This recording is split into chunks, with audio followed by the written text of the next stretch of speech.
Mana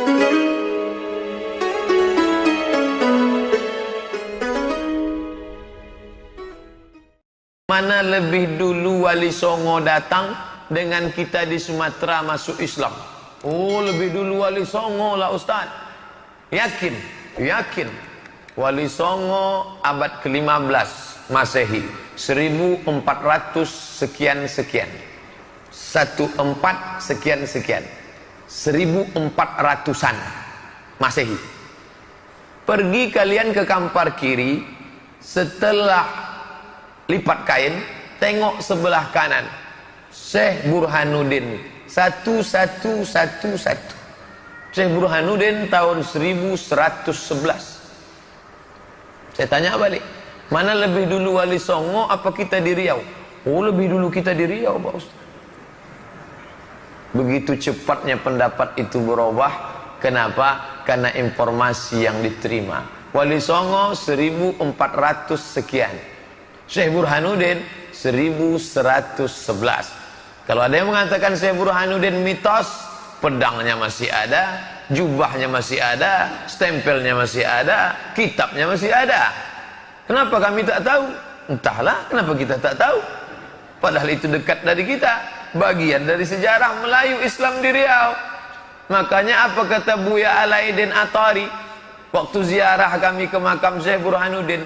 Kalaulah ndak ada Syekh Burhanuddin kau membawa Islam ke tempat awak, mungkin awak kini masih makan keluang, masih makan kelelawar, Batman.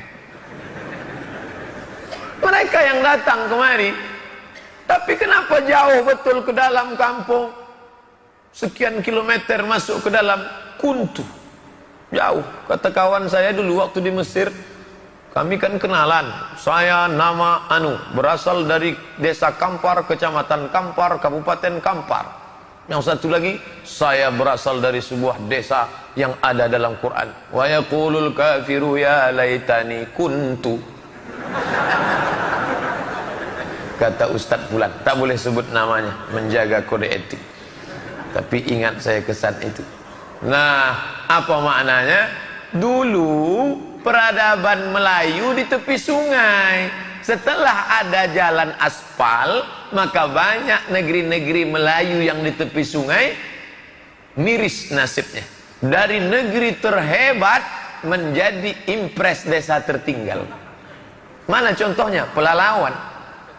Pelalawan dulu sempat menjadi kerajaan ibu kota Melayu di tepi sungai, tapi pernah menjadi impres desa tertinggal. Kenapa? Dunia berputar, musim berganti, zaman berubah. Dulu peradaban di tepi sungai, lalu lintasnya. Mana contoh lain? Siak. Lebih ramai lagi Perawang daripada Siak. Padahal dulu adalah pusat peradaban Melayu di tepi sungai. Tapi kemudian terjadi pergeseran setelah masuknya jalan aspal, maka ibu kota mulai ke tepi jalan besar. Bagan Siapi-api sempat menjadi pusat peradaban, pesisir tepi laut. Tapi sekarang apa yang terjadi? Ujung Tanjung lebih ramai karena jalan di situ. Belum ada mobil lagi bisa jalan di tepi laut. Nah, ini pergeseran peradaban. Ternyata ketika nenek moyang kita masuk Islam, tapi ada tradisi-tradisi yang lama. Dari mulai memelihara binatang, menentukan arah rumah, mencari tanggal pernikahan. Mulut tetap mengucapkan syahadat, tapi hati berbagi. Maka itu pernah terjadi pada zaman Nabi SAW.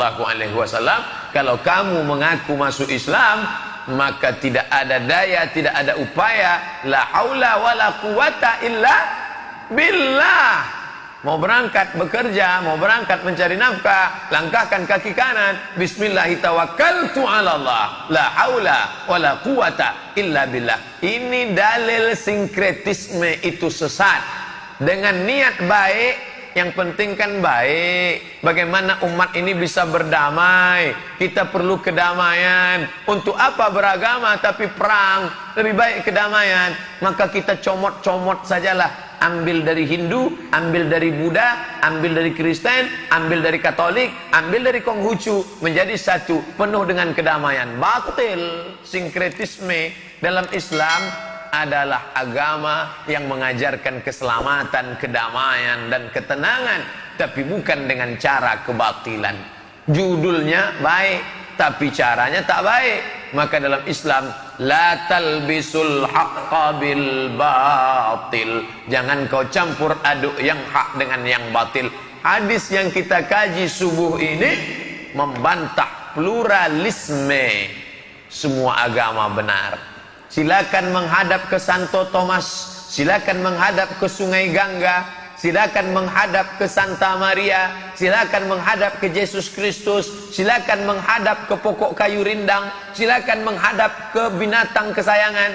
Yang penting engkau baik, yang penting engkau sopan. Batal, karena Nabi marah, Allah marah kepada Abdullah bin Salam, kepada Ibnu Yamin, kepada Asad ibnu Ka'ab, kepada Tha'labah, kepada Usaid ibnu Ka'ab. Mereka Islam, mereka baik, mereka sopan, tapi mereka tetap mengagungkan hari Sabat, bukan menyembah berhala.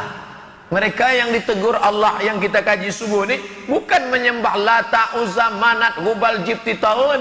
Bukan mereka ini percaya kepada hantu setan lalu memberikan binatang sebagai sajen. Mereka hanya mengagungkan hari Sabat saja, hari Sabtu saja.